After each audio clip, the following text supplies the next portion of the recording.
One of the cool things about this video series was getting up in the attic and getting to bins that I haven't gotten at in a while. And probably taking up the most space up there is the stuff for this week's episode. And before I became a skilled vertibird pilot, and before there were superheroes in spandex and star troopers with laser guns, there was G.I. Joe, America's moving fighting man.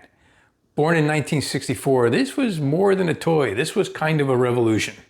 G.I. Joe was the first toy ever marketed as an action figure, a term coined by Hasbro to avoid the dreaded D word, doll. And it kind of worked. Suddenly, boys everywhere were storming playrooms and parachuting into backyards. Each figure came with uniforms and gear that enabled you to go on a variety of different missions. And to store all that gear, of course, a military-style footlocker. Now mine is missing the storage tray and the photo has seen better days. But Hasbro didn't just stop at figures. They built a whole world around G.I. Joe. Tools, vehicles, weapons, mission sets. But then, in 1970, they kind of shifted course a little bit. With the Vietnam War casting a shadow, Joe became less of a soldier and more of an explorer. Enter the adventure team. The figures now sported flocked hair and beards, and the accessories and mission sets for the adventure team were awesome. Joe had a lot of ways to get around, like the turbocopter, the jetpack, and whatever this was. Leave me a message in the comments if you know. Joe could operate in the water as well with a variety of options. Underwater sleds, swim fins, and even a raft. And he had access to all kinds of great tech gear, solar arrays, seismic detectors. The adventure team embarked on a range of missions, covert ops, rescues, disaster response, and even jungle expeditions to find elusive animals like the pygmy gorilla and the white tiger.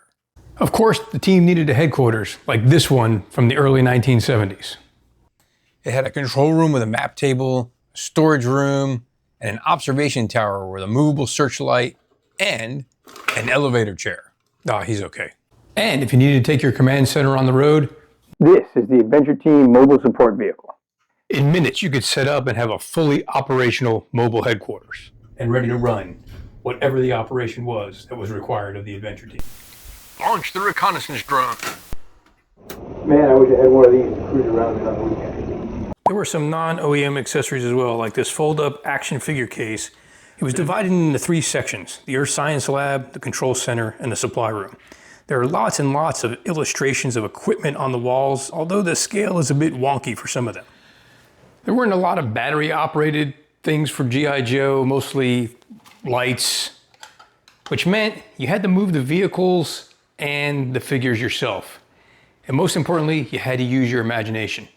I mean, you even had to make your own sound effects, unless, of course, you had a talking G.I. Joe. This wasn't working at all, but I watched a quick YouTube video on repairing it, and well, sounds like he has a cold. There's actually a little stylus that pushes down on a tape, kind of like a record player. How far you pulled the string determined which of the 3 tracks it played. And G.I. Joe went global. Action Man in the UK, Action Joe in France. Same molds, different missions. And there are a few strange ones, like Atomic Man, with a clear bionic leg.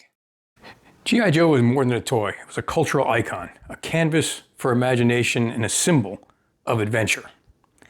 Thanks for watching. We'll see you next time on Flashbacks and Fun Facts. The Adventure Team is on our way. Let's roll.